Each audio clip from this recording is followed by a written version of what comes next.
Good morning and happy April Fool's Day. And this morning, gold ain't fooling as it continues up a bit, just a teeny, at 31.33. It's overbought. This is a monthly chart, so it's overbought per historical examples. However, also per those examples, the greater bull market that began, I'd say it confirmed and began in 2001 with this higher low to the previous low. There was the launch in 2001. 1999. And this was the confirmation and upturn. And that bull market is still in play, as we had a terrible bear market, or at least for those micromanaging the gold price, which I don't do. I micromanage gold stock prices. We'll try to get to those in a little bit. I'm just winging this video, trying to get comfortable with the format, and as a side note, we'll be doing more in video and podcasting this year as soon as I get my people together and myself together and settle in. But for right now, I'm just getting a little comfortable with the process. Back on track here.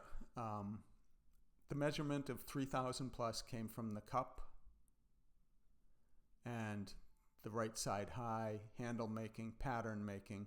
2450, 3,000 is just a measurement, not a stop sign, and it is overbought. Previous overbought situations resulted in a consolidation to work it off, another consolidation to work it off. People freaked out in Armageddon 08, what they call the Great Recession. It wasn't. It was just a a bull market correction. It was a Freudian slip. And then the high in 2011. After silver led the way and blew out, gold stayed stronger into August, and then it also topped out, consolidated. And then this terrible bear market. Again, terrible if you really cared about the gold price. What this really was to me is a reflection of the bubble making.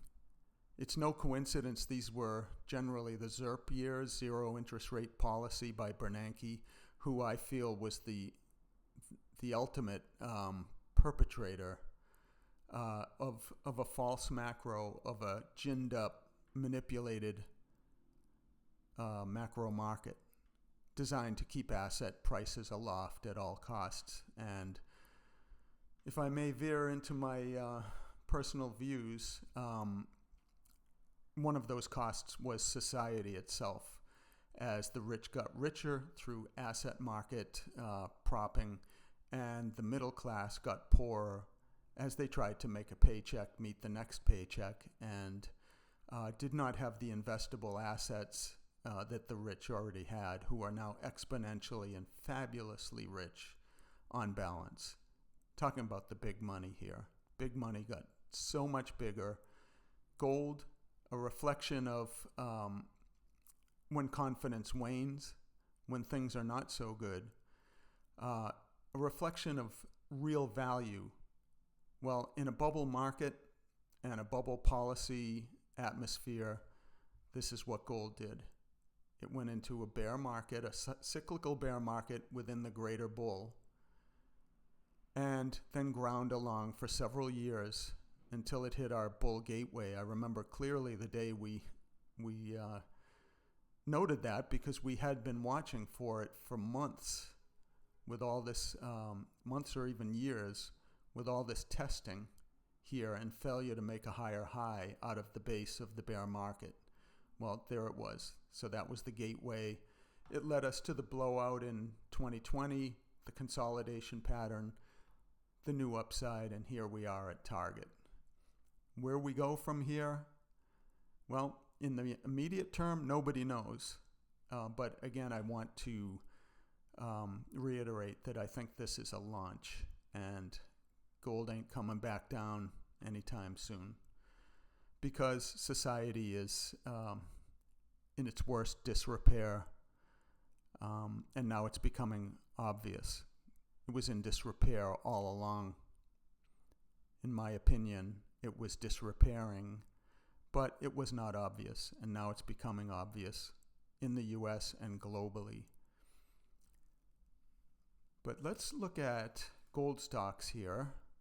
The ignominious gold stock sector as compared to the metal they produce. I'm using GDX because with TradingView, which I'm using, HUI is not an efficient way to look at this. So there's the downtrend. Everybody hates gold stocks. Even many gold bugs are just convinced that they will never outperform the metal again. And on the other side, conversely, the irrepressible gold bugs call this a reason to call gold stocks a great value because they're down so far versus their product, gold.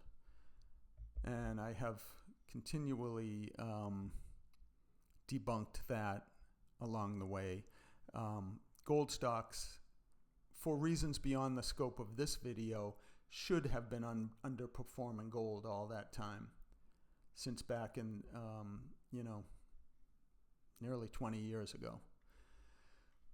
There were reasons, and those reasons are gone now, or at least temporarily gone, and again, for reasons that are beyond the scope of this video, but you can look at the website and look up macrocosm, which is my colorful way of explaining the proper fundamentals for the gold miners, which with the recent breakthrough in gold versus the S&P 500, which I call the Teflon Don because it has always been beyond reproach, always getting bailed out at the last moment when things look dicey. Gold has made a definitive break there. Actually, I wish I had a gold SPX. Hang on one sec. I have to drop my mic and see if I can pump this in so we can take a look.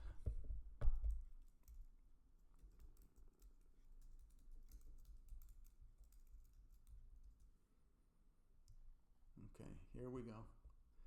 There it is right there. Okay, so many other gold stock macro fundamentals had already come into place, but we were waiting on the Teflon Don's submission to gold, coming off this basing pattern, and there it is, making a higher high to these highs. I think there's little doubt that this is a reflection of the new macro we've been talking about, where policy making is going to be more disappointing than it had been in the go-go years, and that is due to my continuum chart, and more particularly it's the implications it reflects. It's obviously not the only indicator out there, it's one of many, but it's just such an elegant, beautiful picture.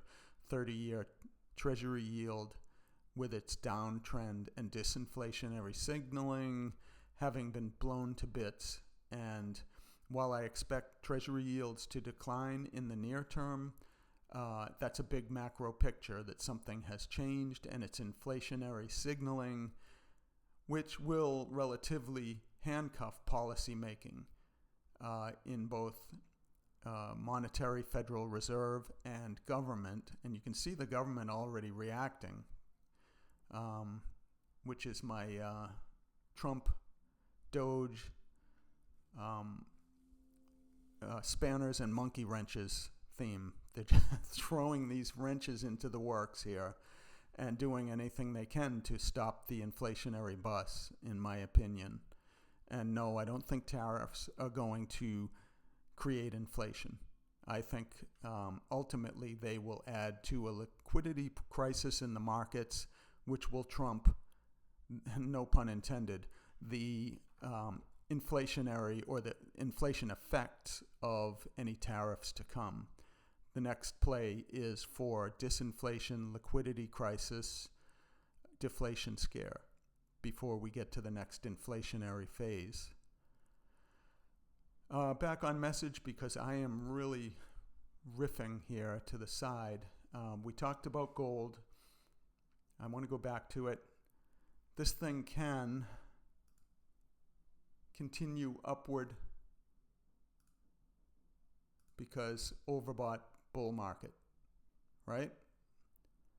Don't try to time a bull market. I mean, manage risk as you see fit, but to me, there is no risk in gold because I don't care about its price. I care about its value and being able to, have that insurance at times like these. You can bet there are a lot of people out there wishing they had some of this insurance now when it was virtually ignored back here. I do want to go to HUI now and talk about the gold stocks. And this is a weekly view. Let's first start with the daily. It's just bullish. A little bit overbought, not really, on the daily chart. Yesterday was a downturn and a nice reversal with the market hype. So it is still generally, during in-day yesterday, it was in line with the stock market on Friday with its negative reversal. But generally, it has been obviously refuting the bearish inputs that are impairing the stock market. I think it can also benefit if the stock market does find a reason to get happy and rally. But who knows? The man is throwing spanners and monkey wrenches into the works, and every day we get a new cycle in the news, and I'm not going to play that game. I want to stick with what I see in the charts and what I see in the fundamentals. Let's go out to a weekly chart and get rid of these moving averages because we don't need them messing with the picture. Huey took out this high here, just under 340. Our next target is 375. And the ultimate target, just like gold's ultimate target was 3,000 plus, and when I say ultimate, it's just the target I have. It was the objective. Certainly not calling a bull market top in gold. I think that goes much higher over time. And so with HUI, it has not yet come to its equivalent, which with gold at 3,000, I think Huey has some catching up to do. So I've recently pulled in the 500 target timing-wise. I had thought it was a little further out. This thing could come before the first major correction in the sector. We're looking for leg 5, bull leg 1, 2, 3, 4, 5, which could be the strongest. Can you imagine the hype and the FOMO and MOMO going on at such a point if it comes somewhere in the nearish term? So anyway, that's that, but I did want to go back to the GDX gold ratio, and